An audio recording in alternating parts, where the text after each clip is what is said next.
Now for our What in the World segment.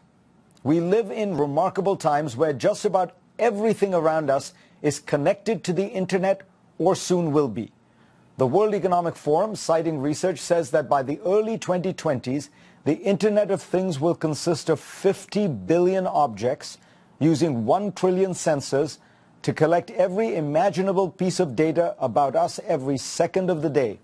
From our cars to our refrigerators, from our doorbells to devices implanted into our bodies, from the shoes on some people's feet to the light bulbs in their lamps. Each one can be constantly sending information back and forth to the supercomputers in our pockets, to each other, and to the cloud. Here's the bad news. Now that all these computerized devices are ubiquitous and interconnected, we've become much more vulnerable, and the dangers of abuse have become considerably greater.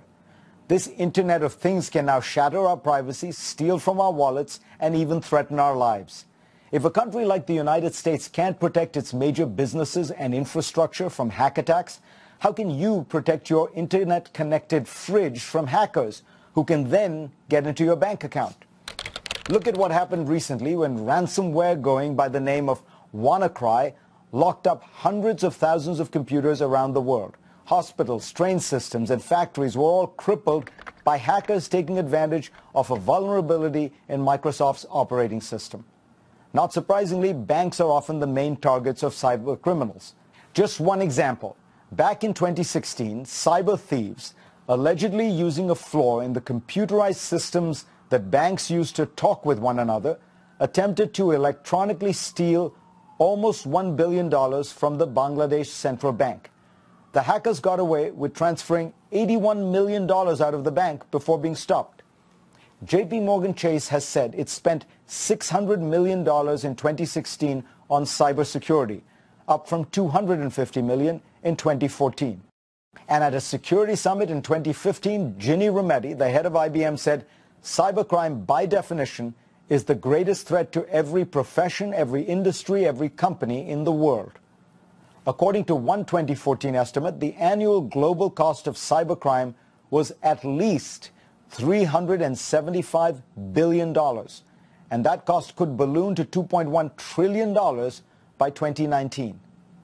Not surprisingly, cybercrimes also represent a measurable percentage of GDP. In the US, it's 0.64%, but in the Netherlands, cybercrime accounts for as much as 1.5% of the GDP. In Germany, it's 1.6%. But back to all of those internet-connected things. Love the idea of sitting back and relaxing while your self-driving car takes you on your next appointment? Well, back in 2015, independent security researchers working with a Wired magazine reporter for a story remotely hacked the dashboard computer of a Jeep Cherokee from a laptop 10 miles away. Demonstrating a software vulnerability many new cars have, the researchers were able to hijack the braking systems, forcing the Jeep to drive into a ditch. Hold on. It should be noted that Jeep's parent company said there has not been a single real-world incident of an unlawful or unauthorized remote hack into any of its vehicles. But the demonstration was able to show that the potential now exists for hackers or terrorists to remotely disable a car's brakes, lock the doors, and steer passengers right off a cliff.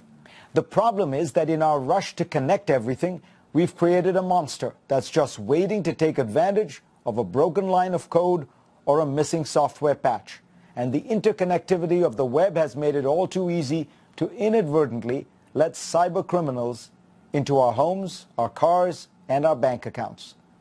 We need to find some sort of balance between access and security, and until that happens, hackers will be seeking the next opportunity to digitally wreak havoc with our physical world.